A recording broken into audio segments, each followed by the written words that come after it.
أشهد أن محمد رسول الله.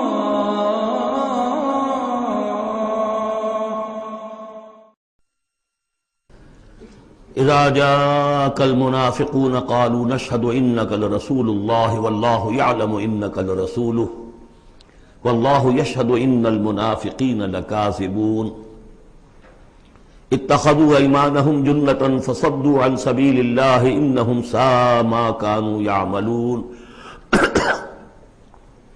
ذلك بأنهم آمنوا ثم كفروا فطبع على قلوبهم فهم لا يفقهون صدق الله العظيم. رب اشرح لي صدري ويسر لي أمري واحلل عقدة من لساني يفقهوا قولي. قرآن مجید میں جو مدنی صورتوں کا یہ سب سے بڑا گلدستہ ہے، اس کے ہم 4 جوڑے پڑھ چکے ہیں، 3 جوڑے، سورہ حدید اور سورہ مجادلہ، پھر سورہ حشر اور سورہ ممتحنہ، پھر مرکزی جوڑا سورہ صف اور سورہ جمعہ۔ سورہ صف میں نے ایک بات کہی تھی کہ بعد میں جائزہ لے لیں گے، اگر تو ایمان حقیقی اور جہاد فی سبیل اللہ کا راستہ انسان اختیار کرے، وہ تجارت جو اللہ نے بتائی ہے، هل ادلکم علی تجارت تنجیکم من عذاب علیم، اس کا کیا حل ہے، کیا تجارت ہے؟ تؤمنون باللہ ورسولہ وتجاہدون فی سبیل اللہ باموالکم وانفسکم، یہ اگر کرتے ہو تو عذاب علیم سے بھی چھٹکارا ہے، تمہارے گناہ بھی معاف کر دیے جائیں گے، جنتوں میں داخل کیے جاؤ گے، مساکن طیبۃ فی جنات عدن دیے جاؤ گے۔ ایک خاص حد تک تمہارے ایمان اور عمل صالح کی جب ہم جانچ پرکھ کر لیں گے اور ثابت ہو گئے کہ تم نے حق ادا کر دیا، تو دنیا میں نصرت بھی آئے گی، فتح بھی ملے گی، اور سب سے بڑی بات یہ کہ تم اللہ کے مددگار قرار پاؤ گے۔ نہیں کرتے ہو اور ایمان کے دعوے ہیں اور اللہ سے محبت کے اور رسول سے عشق کے، تو کبر مقتا عند اللہ ان تقولوا ما لا تفعلون، اللہ تعالیٰ کی بیزاری شدید ہوتی چلی جا رہی ہے تمہارے اس طرز عمل پر، اور آگ سے چھٹکارا پانے کا خیال تمہارا خود ساختہ خیال ہے، امید موہوم ہے، اس لیے کہ کلام جو ہے یہ محمل کلام نہیں ہے۔ هل ادلکم علی تجارت تنجیکم من عذاب علیم، وہ تجارت تمہیں بتائی جائے جو عذاب علیم سے چھٹکارا دلا دے، وہ نہیں کرتے ہو اور چھٹکارا ہو گیا تو پھر یہ کلام غلط ثابت ہو گیا، پھر یہ کلام محمل ہے، بے معنی ہے۔ کرتے ہو تو سب کچھ ہے، اس کو کہتے ہیں ہماری فزیولوجی میں آل اور نن لا، وہ چیز ہوگی تو پوری ہوگی، نہیں ہوگی تو زیرو ہو جائے گی، پرسنٹیج نہیں ہے بیچ میں۔ مسلز کے بارے میں، یہ والنٹری مسلز جو ہوتے ہیں، ان کی کنٹریکشن جو ہوتی ہے آل اور نن، اگر تو سٹیمولس پورا مل جائے گا تو پوری کنٹریکشن ہوگی، اور اگر وہ سٹیمولس جو ہے کم ہے تو بالکل نہیں ہلے گا وہ، یہ نہیں کہ وہ درمیان میں، آل اور نن لا۔ اچھا، اس کے لیے جو آدمی چاہیے کیسے ٹرین کرنا، کیسے تیار کرنا، وہ سورۃ جمعہ۔ اب یہ جو دوسرا، بلکہ کہنا چاہیے کہ جو چوتھا جوڑا آ رہا ہے، اس میں ایک تو ترتیب آپ الٹی دیکھ رہے ہیں، پہلے آ رہی ہے وہ سورت جس میں کہ تسبیح کا ذکر نہیں ہے، بعد میں آئے گی سورہ تغابن جس میں تسبیح کا ذکر ہے۔ دوسری بات یہ کہ یہاں نفاق کا تذکرہ ہے اور سورہ تغابن میں ایمان حقیقی پر جامع ترین سورت ہے۔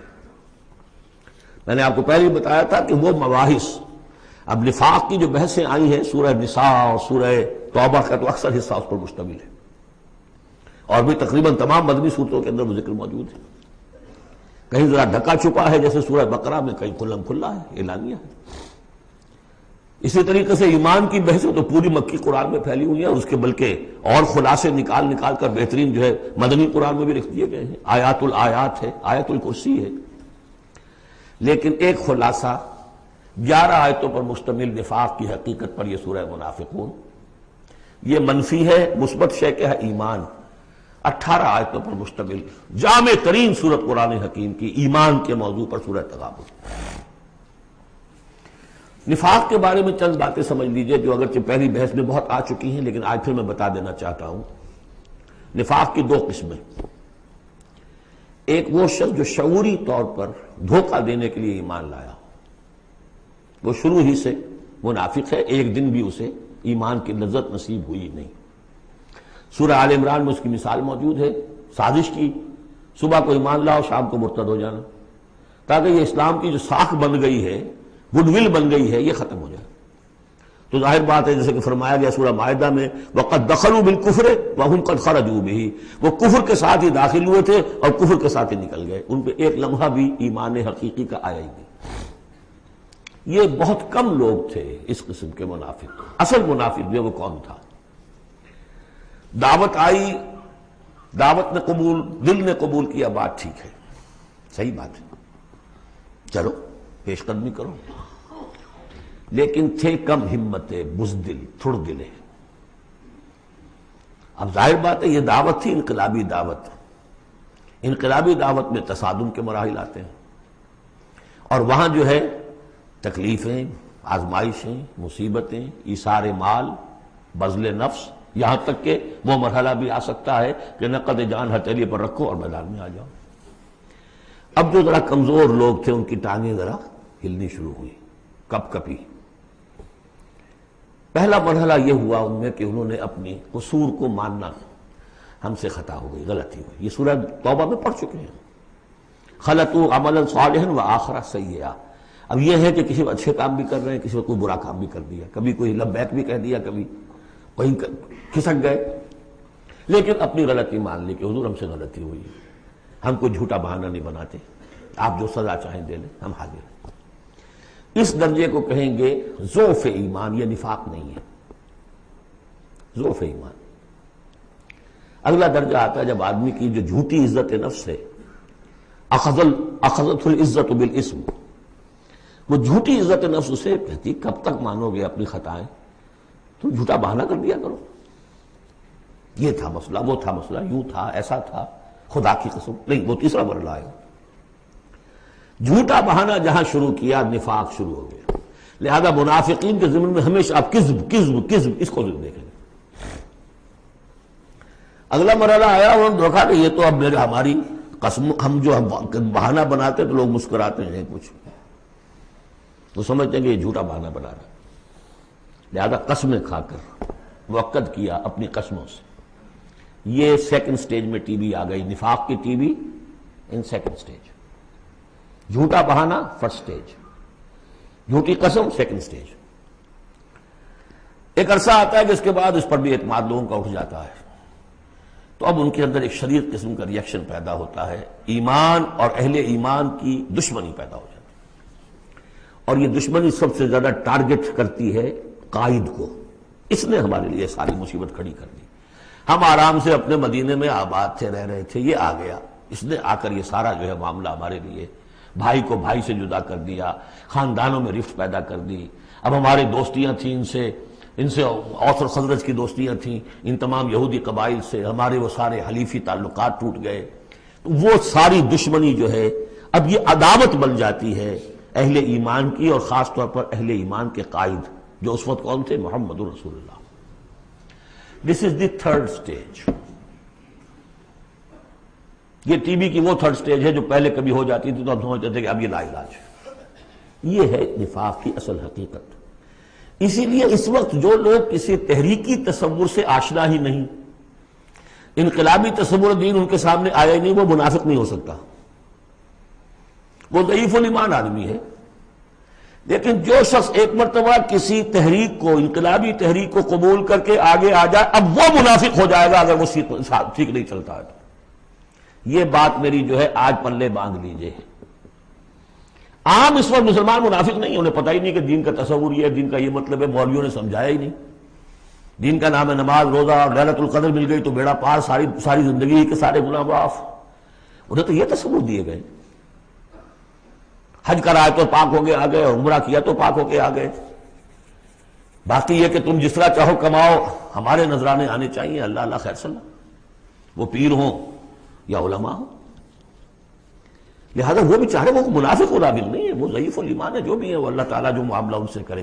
جو شخص کسی حقیقی انقلابی اسلامی تحریک سے متعلق ہو جائے، اس کو حق سمجھ کر، پھر اگر وہ پیچھے ہٹ رہا ہے اس لیے کہ قائد میں اسے کوئی چیز ایسی نظر آئی کہ یہ تو غلط کار انسان ہے، دھوکے باز انسان ہے، ٹھیک ہے، پیچھے ہٹ جانا چاہیے۔ اگر یہ طریقہ کار جو اس نے بتایا تھا یہ اس سے منحرف ہو گیا ہے، پیچھے ہٹ جانا چاہیے۔ جو اس نے طریقہ کار بتایا تھا اس وقت ہمیں معلوم ہوا تھا ٹھیک ہے، لیکن اب ہم سمجھتے ہیں کہ ٹھیک نہیں ہے، پیچھے ہٹ جانا چاہیے۔ یہ سب ٹھیک، اس میں نفاق نہیں ہوگا، لیکن محض اس لیے کہ اب مشقت کرنی پڑ رہی ہے، محنت کرنی پڑ رہی ہے، اپنے کیریئر پر آنچ آ رہی ہے، اپنے لیے جو ہیں اور زندگی کی لذتیں جو ہیں ان میں ہمارا گھاٹا پڑ رہا ہے، جائیے کہ کبھی امیر نے ڈانٹ دیا ہے، یہ تو ہوتا ہے جماعتوں کے اندر، ہوتا ہے، زجر بھی ہوتی ہے، توبیخ بھی ہوتی ہے۔ حضور نے یہاں تک بھی کہا کہ میرا جی چاہتا ہے کہ جو لوگ نہیں آتے فجر کی نماز میں کسی اور کو یہاں پر امام بنا کر کھڑا کر دوں اور جا کر ان کے گھروں کو آگ لگا دوں، یہ بھی تو کہا ہے محمد رسول اللہ صلی اللہ علیہ وسلم۔ تو بہرحال اس وجہ سے اگر کوئی پیچھے ہٹا تو وہ اس پروسیس میں آ جائے گا، اس کو اچھی طرح سمجھ لینا چاہیے۔ بسم اللہ الرحمن الرحیم، اذا جاءک المنافقون قالوا نشهد انک لرسول اللہ۔ اے نبی جب آپ کے پاس آتے ہیں منافق اور وہ کہتے ہیں کہ ہم گواہی دیتے ہیں، ہم کہتے ہیں، ہم اقرار کر رہے ہیں کہ آپ اللہ کے رسول ہیں، واللہ یعلم انک لرسول، اللہ جانتا ہے کہ آپ اس کے رسول ہیں، اللہ سے بڑھ کر اور کون جانتا ہے کہ آپ اللہ کے رسول ہیں، لیکن واللہ یشہد ان المنافقین لکاذبون، اللہ گواہی دیتا ہے کہ یہ منافق جھوٹے ہیں، یہ دل سے بات نہیں کہہ رہے۔ اتخذوا ایمانہم جنۃ، پہلی سٹیج کاذبون کے حوالے سے یہ جھوٹے ہیں، نفاق کی پہلی سٹیج۔ پھر انہوں نے اپنی قسموں کو ڈھال بنا لیا، اتخذوا ایمانہم جنۃ فصدوا عن سبیل اللہ، انہوں نے اپنی قسموں کو ڈھال بنا کر اور اللہ کے راستے سے رک گئے۔ خدا کی قسم یہ مسئلہ تھا، میں اس لیے نہیں جا سکا، میری بیوی بیمار تھی، کوئی دیکھنے بھالنے والا نہیں تھا۔ انہم ساء ما کانوا یعملون، یہ بہت ہی برا کام ہے جو کر رہے ہیں۔ ذالک بانہم آمنوا ثم کفروا، یہ وہ لوگ ہیں جو ایمان لا کر کافر ہوئے ہیں، یہ وہ لوگ نہیں ہیں جو دھوکے ہی سے ایمان میں داخل ہوئے تھے۔ تھوڑی سی پونجی انہیں ملی تھی ایمان کی، آئے تھے، اس وقت بدنیت نہیں تھے، ان کی فطرت نے اپیل کیا تھا اس دعوت نے، لیکن اب جو پاؤں ان کے ہلے ہیں وہ انہیں کیا پتا تھا کہ یہ شہادت گاہ الفت میں قدم رکھنا ہے، لوگ آسان سمجھتے ہیں مسلمان ہونا، یہ تو انہیں معلوم نہیں تھا، یہ تو معلوم نہیں تھا۔ وَلَنَبْلُوَنَّكُمْ بِشَيْءٍ مِّنَ الْخَوْفِ وَالْجُوعِ وَنَقْصٍ مِّنَ الْأَمْوَالِ وَالْأَنفُسِ وَالثَّمَرَاتِ وَبَشِّرِ الصَّابِرِينَ، وہ تو بن گئے تھے مسلمان، جیسے آئے حضور، پورے اوس و خزرج کے قائدین ایمان لا چکے تھے، سارا قبیلہ لے آیا، ٹھیک ہو گیا، انہیں کیا پتا تھا کیا کچھ آ رہا ہے اس کے پیچھے۔ یہ ایمان جو ہے یہ تو یوں سمجھیے کہ ٹپ آف دی آئس برگ ہے، اس کے نیچے جو اصل برگ جو آیا ہے برف کا تودا، تو وہ پھر ان کے پاؤں ہے، اس میں بھی جب تک اقرار ہو اپنے تقصیر کا تو وہ ذوف ایمان کہلائے گا، نفاق نہیں۔ خذ من اموالہم صدقۃ تطہرہم وتزکیہم بہا، ایسے لوگوں کا علاج بھی سورہ توبہ میں آ چکا ہے۔ لیکن جھوٹ بہانا پہلی منزل، جھوٹی قسم دوسری منزل، اور پھر عداوت آگے آئے گی چل کر اسی صورت میں۔ ذالک بانہم آمنوا ثم کفروا، یہ اس لیے کہ ایمان لائے پھر کفر کیا۔ فطبع علی قلوبہم، اب اللہ نے ان کے دلوں پر مہر کر دی ہے۔ فہم لا یفقہون، اب یہ تفقہ حقیقی تفقہ سے خالی ہو چکے۔ وَإِذَا رَأَيْتَهُمْ تُعْجِبُكَ أَجْسَامُهُمْ، جب اے نبی آپ انہیں دیکھتے ہیں ان کے جسم آپ کو بڑے اچھے لگتے ہیں، بڑے تن و توش والے ہیں۔ وَإِن يَقُولُوا تَسْمَعْ لِقَوْلِهِمْ، جب وہ آپ سے بات کرتے ہیں تو آپ بڑے غور سے سنتے ہیں۔ چودھری لوگ جو ہوئے، سرمایہ دار بھی ہوئے، چودھری بھی ہوئے، تو ان کی حیثیت ہے تو آپ توجہ سے سنتے ہیں ان کی بات۔ كَأَنَّهُمْ خُشُبٌ مُّسَنَّدَةٌ، اے نبی یہ تو ان سوکھی لکڑیوں کے مانند ہیں جو اپنے بل پر نہیں کھڑی ہوا کرتی، انہیں ٹیک لگا کر کھڑا کیا جاتا ہے۔ یحسبون کل صیحۃ علیہم، اندر سے اتنے بودے ہیں کہ ذرا سی آہٹ ہوتی ہے تو ان کی جان پر بن جاتی ہے، وہ سمجھتے ہیں کہ پھر آئی کوئی مصیبت، کہیں اور سے پھر شاید کوئی حملے کی خبر آ رہی ہے اور پھر کوئی جنگ ہوگی، پھر کہیں گے نکلو اللہ کی راہ میں۔ یحسبون کل صیحۃ علیہم، اپنے اوپر ہی سمجھتے ہیں ہر آہٹ کو۔ ہم العدو، یہ تیسری سٹیج ہے، یہ اب اصل دشمن یہ ہے۔ باہر کا دشمن جو آ رہا ہے ابو جہل لشکر لے کر یا ابو سفیان لشکر لے کر، وہ اتنا خطرناک نہیں جتنے کہ یہ ہے، یہ مارے آستین ہے، یہ اندر سے ڈنک مارنے والا۔ ہم العدو، اصل دشمن یہ ہے۔ فاحذرہم، ان سے بچ کر رہو، چوکس رہو، چوکنے رہو، چاہے معاف کرتے رہو، یہ بات دوسری ہے۔ حضرت مسیح کا قول آپ کو سنا چکا ہوں کہ فاختہ کے مانند بے ضرر، لیکن سانپ کے مانند ہوشیار رہو. سانپ چوکنا کتنا ہوتا لیکن سانپ ضرر بھی پہنچا دیتا. تم چوکنے تو ویسے رہو جیسے سانپ ہوتا ہے، بے ضرر ایسے رہو جیسے کہ فاختہ ہوتی ہے. حضور کی یہی شان تھی. جس نے آگے جھوٹی قدم کھائی جھوٹا، ٹھیک ہے بھائی جاؤ، ٹھیک ہے. مروت، شرافت، جس پر کہ پھر اللہ کی طرف سے گرفت بھی آ گئی. عفا اللہ عنک لما اذنت لهم، اللہ معاف کرے آپ کو، یا اللہ نے آپ کو معاف کر دیا، کیوں آپ نے ان کو اجازت دے دی. وَإِذَا قِيلَ لَهُمْ تَعَالَوْا قَاتَلَهُمُ اللَّهُ أَنَّىٰ يُؤْفَكُونَ، اللہ ان کو قتل کرے، گردن مارے اللہ ان کی، کہاں سے یہ پھرائے جا رہے ہیں. یعنی قسمت کی خوبی دیکھیے، ٹوٹی کہاں کمن، دو چار ہاتھ جب کہ لبے بام رہ گیا. محمد کا زمانہ نصیب ہوا صلی اللہ علیہ وسلم، ان کی دعوت پر لبیک کہنا نصیب ہو گیا. یہ نصیب اللہ اکبر لوٹنے کی جائے، لیکن کہاں سے یہ واپس پھرے، کس جگہ کمن ٹوٹی ہے. وَإِذَا قِيلَ لَهُمْ تَعَالَوْا يَسْتَغْفِرْ لَكُمْ رَسُولُ اللَّهُ، جب ان سے کہا جاتا آؤ بھائی غلطی مان لو اپنی، تو اللہ کے رسول تمہارے لیے استغفار کریں گے. تو رسول کی دشمنی تو ان کے دل میں بنی ہوئی ہے، کیسے آئیں. جب کہا جاتا آؤ تمہارے لیے اللہ کے رسول استغفار کریں گے اللہ سے، لَوَّوْا رُؤُوسَهُمْ، وہ اپنے سروں کو مٹکا، جی آئیں گے ٹھیک ہے ذرا میں بعد میں آؤں گا. وَرَأَيْتَهُمْ يَصُدُّونَ وَهُمْ مُسْتَكْبِرُونَ، اور آپ دیکھتے ہیں انہیں کہ وہ رک جاتے ہیں، آتے نہیں. تکبر ہے، مستکبرون. اب نبی کے سامنے جا کے روز اپنی خطاؤں کو ہم اعتراف کرتے رہے. ہماری بھی کوئی عزت نفس ہے. یہ کیا ہے جس وقت چاہا ہمیں ڈانٹ دیا. آخر یہ کہ عزت نفس ہے ہماری بھی. سواء علیہم استغفرت لہم ام تستغفر لہم ام لم تستغفر لہم، برابر ہے ان کے لیے نبی، چاہے آپ ان کو معاف فرمائیں، آپ استغفار کریں چاہے نہ کریں، لن یغفر اللہ لہم، اللہ ان کو ہرگز معاف نہیں کرے گا. اس سے اگلی سٹیج میں یہ آیت آ چکی ہے سورہ توبہ میں، استغفر لہم او لا تستغفر لہم ان تستغفر لہم 70 مرۃ فلن یغفر اللہ لہم. اب اے نبی ان کے لیے تو چاہے آپ استغفار کریں چاہے نہ کریں، آپ 70 مرتبہ بھی استغفار کریں گے تب بھی اللہ ان کو معاف نہیں کرے گا. اور حضور کی مربت دیکھیے، حضور فرماتے ہیں کہ اگر مجھے یہ معلوم ہوتا کہ 70 سے زیادہ مرتبہ استغفار کرنے سے ان کی نجات ہو جائے گی تو میں 70 سے زیادہ مرتبہ استغفار کرتا. لیکن یہاں 70 مراد نہیں ہے، 70 سے مراد جتنی چاہے آپ استغفار کر لیں. ہم الذین، اب یہ عداوت کا جو ہے ان کا جو نقشہ ہے، یہ واقعات پیش کیے جا رہے ہیں. ایک غزوے سے واپسی پر دو مسلمانوں کی کچھ لڑائی ہو گئی، ایک مہاجر تھے اور ایک تھے انصاری. اب وہ پانی بھرنے پر کہیں، بلکہ ان کی بھی نہیں، ان کے خادموں کی لڑائی ہو گئی تھی. اس کو وہاں منافقوں نے اچھال دیا، مہاجرین اور انصار کا جھگڑا بنا دیا، اور کہا اس وقت آ کے عبداللہ ابن ابی نے، دیکھو تم نے اصل میں ہے انصار، ہے مدینے والو، یثرب والو، تمہاری مثال تو وہی ہے جو کہتے ہیں کہ سمن کلبک یا کولوک، اپنے کتے کو کھلا پلا کے موٹا کرو کہ کبھی تمہیں ہی کاٹے گا. تم نے ان کو جگہ دی، پناہ دی، کھلایا پلایا، اب یہ تمہارے سر کو آ رہے ہیں، غریبانوں کو آ رہے ہیں. خدا کی قسم اگر ہم اب مدینے پہنچ گئے تو ان ذلیلوں کو وہاں سے نکال باہر کریں گے. ان کی یہ جرت، انصاری کا خادم اور ایک مہاجر کا خادم لڑے ایک انصاری کے خادم سے. ہم نے پناہ دی، اپنے ٹکڑے کھلائے ان کو، اپنی جگہ دی، اور آج یہ ہمارے سروں کو آ رہے ہیں، ہمارے منہ کو آ رہے ہیں. یہ بکواس اس نے کی.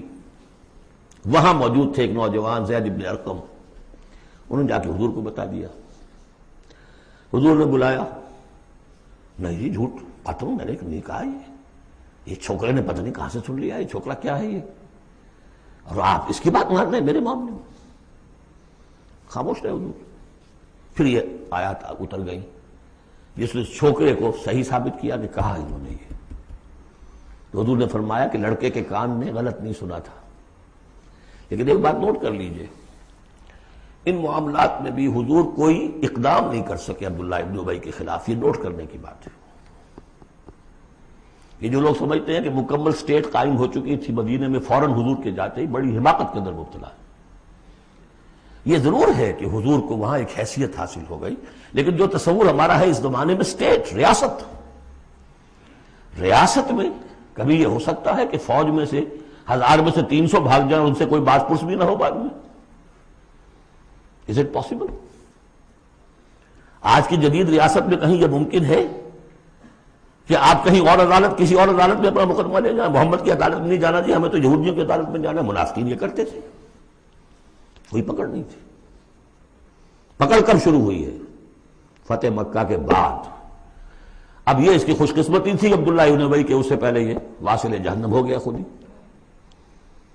ورنہ یہ کہ فتح مکہ کے بعد ریاست قائم ہوئی ہے.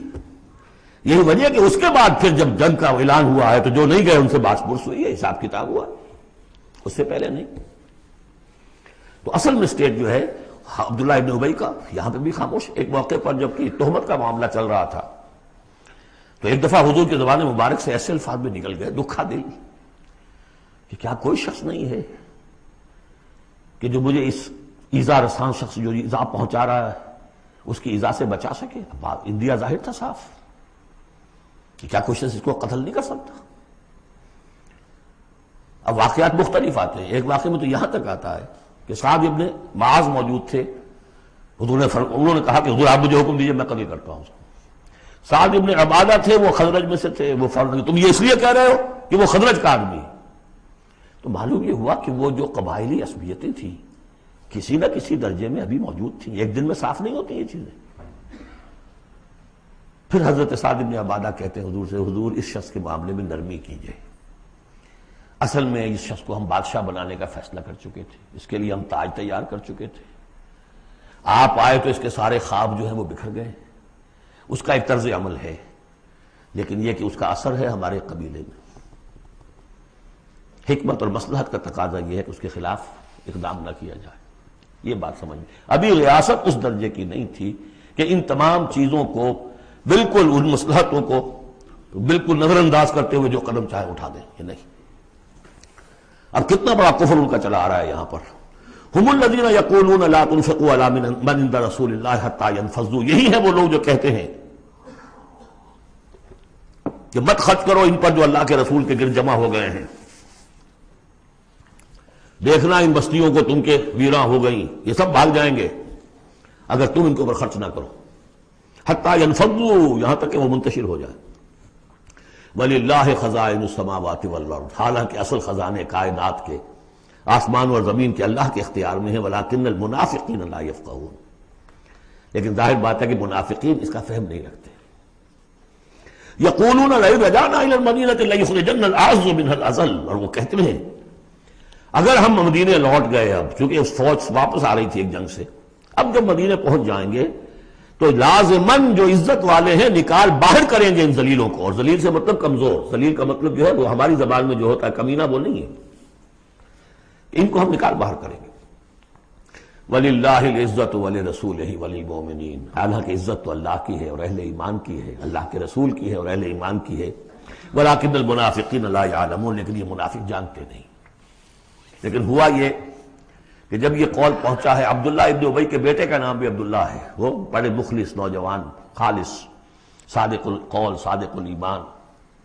انہیں معلوم ہے میرے باپ نے یہ کہا ہے، تو مدینے میں دروازے میں کھڑے ہو گئے ننگی تلوار لے کر. اپنے باپ سے کہا ہے کہ جب تک تم یہ نہیں مانو گے کہ تم ذلیل ہو، عزت ہے اللہ کے لیے اور اس کے رسول کے لیے اور اہل ایمان کے لیے، اس وقت تک مدینے میں گھسنے نہیں دوں گا.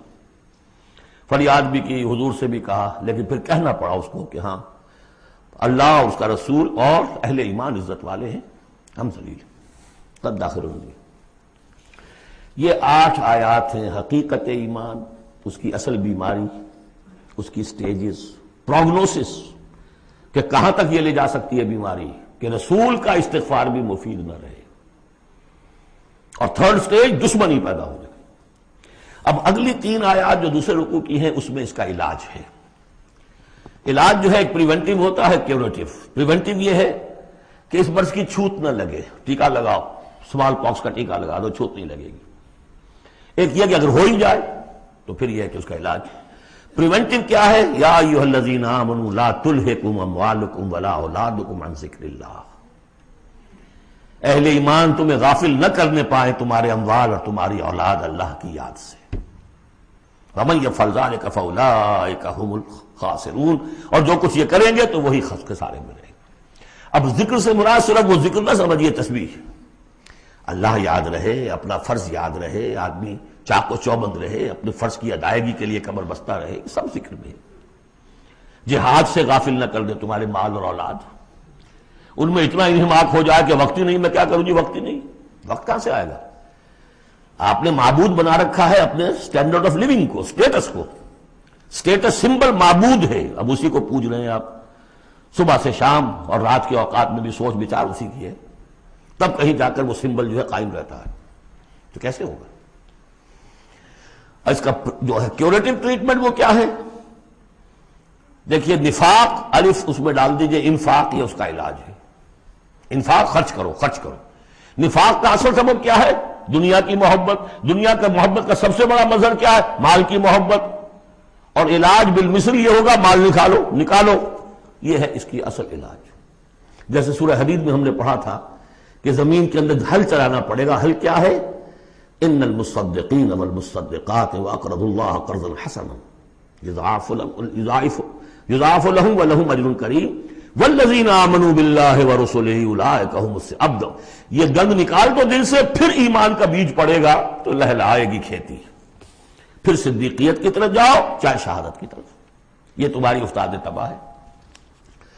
وَأَنفِقُوا مِمَّا رَزَقْنَاكُم مِّن قَبْلِ أَن يَأْتِيَ أَحَدَكُمُ الْمَوْتُ، اور خرچ کر دو اس میں سے جو کچھ ہم نے تمہیں دیا، اس سے پہلے کہ تم میں سے کسی کی موت کا وقت آئے۔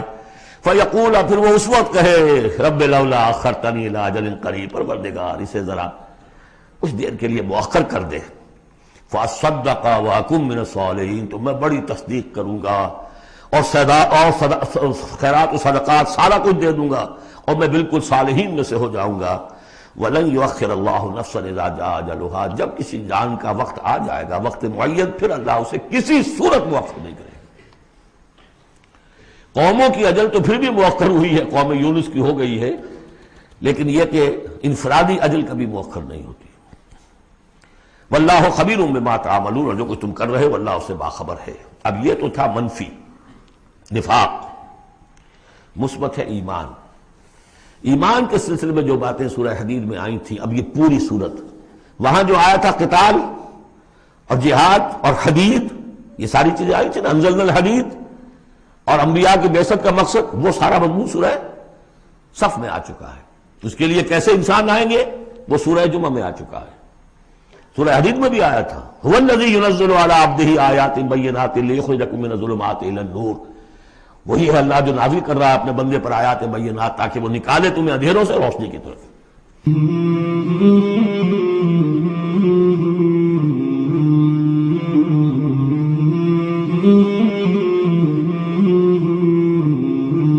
مولاي صل وسلم دائما أبدا على حبيبك خير الخلق كلهم، مولاي صل وسلم دائما أبدا على حبيبك خير الخلق كلهم، مولاي صل وسلم